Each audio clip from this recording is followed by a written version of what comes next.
section 3. This will cover our reading for chapter 8 till 14, and it is really technical discussion today. We will see a lot of formulas and concept. First concept is cash conversion cycle. This is a really important cycle for the liquidity management. It covers like when we place an order, we pay to the supplier. Then suppose we bought from USA, it takes 30 days to reach here, 25-30 days to reach on the port. Then it will be cleared, then it will bring in your warehouse. You need 20 days to process in a new shape, finished goods. Then you will sell it to the showroom. Showroom will take 30 more days to make it sellable. Once you will sold, maybe you give 4 weeks credit period. So this whole process before payment and getting money from the customer is our trade cycle. So when we acquire, convert to finished good, bill inventory, sell finished goods, and collect payment, and back to one. This is called a cash conversion cycle. This is really important to manage, because if your payment period is less, means you have to put money from your side in order to acquire the raw materials. So it creates an extra cash requirement for you. So you should have a smart cash conversion cycle. In-house banking is the Treasury becomes the company's center for the banking services. This allows Treasury to manage the overall banking relationship and receive discounts by creating a banking economy of scales. When we say economies of scale, there's an economic concept that benefit of being large or benefit of being small. So in order to optimize, you create your own internal mechanism, and from where you handle your liquidity requirements. Opportunity cost is a very important concept in our studies. We have to use the best resources given to us in a best way. For example, if I invest somewhere a certain amount on 2%, and later I come to know that I can invest this on 8%. So this 8 minus 2 is my opportunity loss, cost of taking a wrong decision or an inefficient decision. So opportunity cost is something really important in management discussions that we have to say. It's a cost of choosing the next best alternative foregone. So if you have a land, you make a home, you can make a hospital. So this will become the opportunity cost of the other option. So this is very important discussion: fair value and present value, future value and present value. Today $1 is $1, but next year $1 will lose its intrinsic value. Maybe it will become $0.96. Then every year it is going to decrease in the intrinsic value. So if we invest today 1 million, after 5 years we'll get 5 million. We have to calculate that this 5 million in future is worth as of today as a present value. So these concepts are really important in terms of management.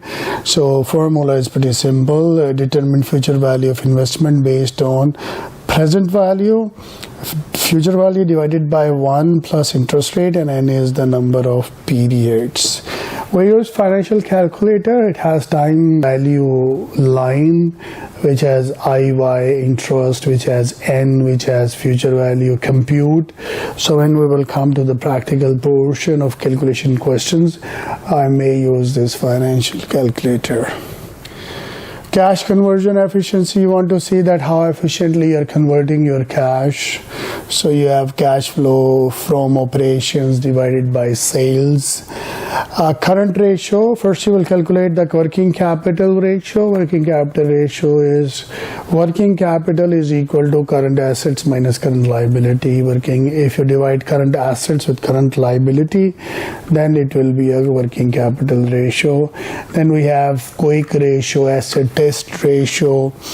So that is cash plus investment plus account receivable. In other way, I can say that if you take your current asset, you minus your inventory, because inventory can take time to sell. So we don't consider it as liquid asset for time being for calculating this ratio. So quickly we can see cash excluding inventory, and more handy we can take cash flow to the total debt ratios, that is net income plus depreciation plus total debts, means short-term debts and the long-term debts. Cash conversion, if we take days plus days inventory plus days receivable minus days payable, it can give you the same picture. In terms of cash turnover, take 365 days a year divided with cash conversion cycles. Let's talk about disbursement float. Float is the period in which money went out of the hand of the payer, but it is not received in the hand of receiver. So it's in between, and that is we called as float. So time between when the payment is sent and when the funds are debited from the buyer's account. So what we do is we try to create certain wheels mechanism in order to expedite the collection process and minimize the floating period. This will be a very effective liquidity management. Experienced by the sellers in terms of collection float, time between when the customer mails payment and funds are available. Sum of mail float, processing time, and availability float is the correct way of consideration. Invoicing float, time between the customer order is received and the invoice is received, not when it is sent by the buyer. So this will be a floating period for the said invoice. Availability float is experienced by the pay seller of the goods, that is time between when check is deposited and funds are available. Matching maturity, matching financing strategy. We have total permanent assets. They are financed with long-term financing. Short-term financing is used for the current asset. So total permanent asset that we have is the fixed asset divided by permanent current asset. Short-term financing is matched with the needs of temporary current assets. So we see what is our minimum expenditures, what is the liquidity required. These all things will help us in planning. We have certain type of inventories. Some people buy raw material, they process. During process it becomes a work in process or progress. Then it goes finished goods. Then it's sometime in transit, scraps or stores and supplies. These are certain type of inventories that we are dealing with. Every type of inventory has its own way of disposal and realizing itself into the cash. We have some strategy in order to manage these cash flows in the company. One is conservative and one is aggressive. When we say conservative strategy means, I'll give you one example. Suppose when an individual is a conservative in terms of strategy is when he will come out of the home, he will keep enough cash for a short contingencies they can face. Opposite, we have an aggressive person who whenever he goes out of the home, he don't keep much cash, even credit card. So whenever it is required, he can swap and finish his needs. Same way in companies, some companies make internal policies that they should have at least 3 months rent, 3 months day-to-day expenses in the bank account.